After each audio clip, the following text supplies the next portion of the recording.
Yeah, welcome to Discover Materials this winter. I hope you're well, and thank you very much for taking the time out to join us. So, Discover Materials, we're a group of 10 universities around the UK who promote material science and engineering, both within schools, but also to families and communities. Today, we're going to have a series of interactive talks, Q&A sessions and presentations, all about material science. If you've got any questions, please feel free to put them in the chat or the Q&A box. And we can get the speakers to answer. So, first question I've got is to all of you guys out there. What is material science and engineering? I've mentioned it already, but I want to know what you guys think it is. So if you just pop in the Q&A or the chat what you think it is, and I'll give you about a minute or so to do that.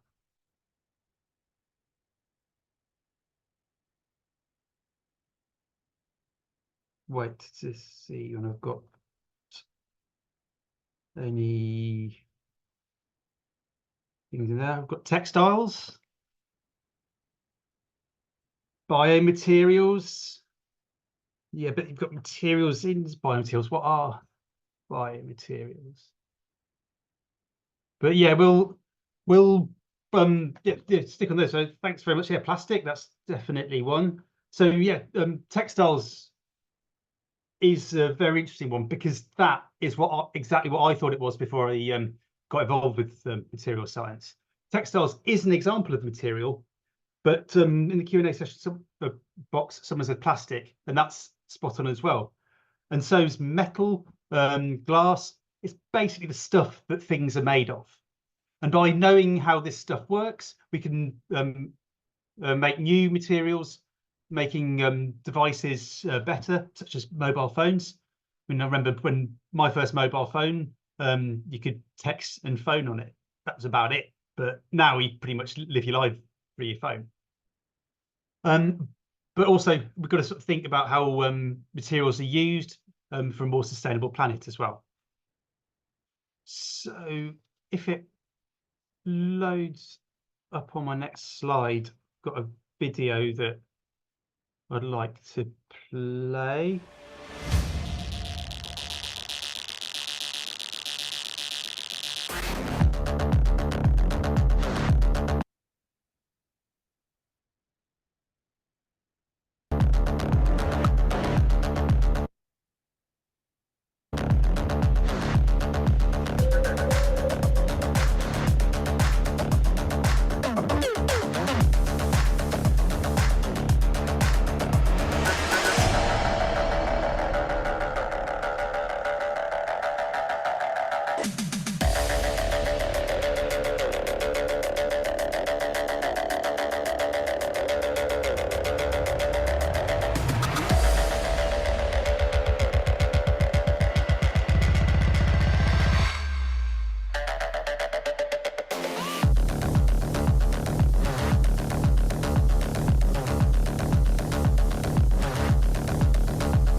let's not watch that again, but you can sort of see by that from that video the material science, it's applicable across all types of science, from biology, physics, chemistry, and it's understanding how those materials work allow us to help solve some of the problems like you saw there, poverty, the automotive industry, sustainability, sports, biomedicine. There's all sorts there. But basically, the overarching thing is to think about the structure of materials and their properties.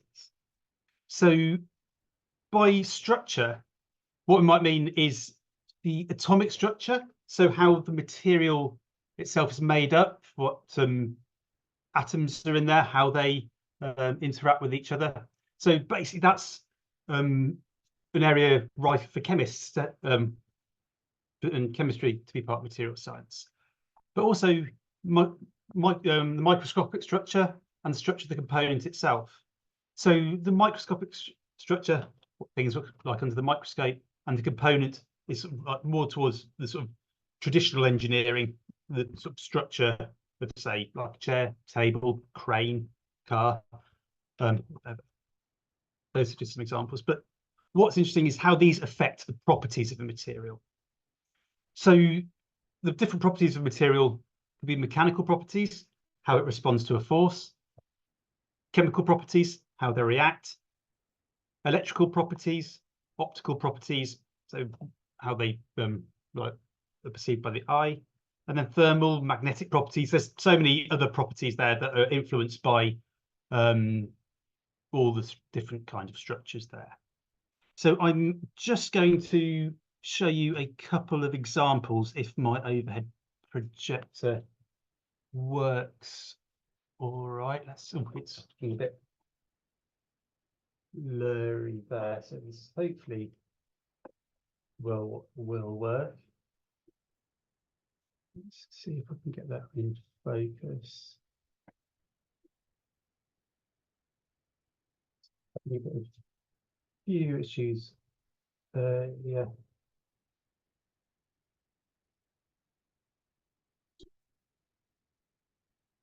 These things. Oh, we nearly got it in focus there. Oh, there it goes. It's auto focusing. Right, I'm just going to tweak my settings on here. So this here we've got two leaves. We've got a holly leaf and a lotus leaf. So the lotus leaf is from the lotus plant, which lives in hot, arid areas of the world, like India. And the holly leaf, you may well have some in your garden or local park.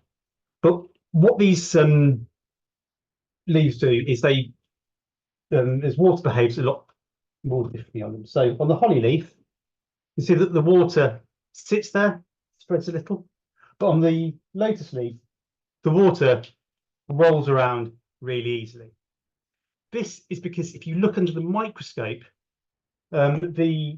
even though they're both like a waxy surface, the lotus leaf is really, really bumpy, and it's got these tiny little nanostructures on there.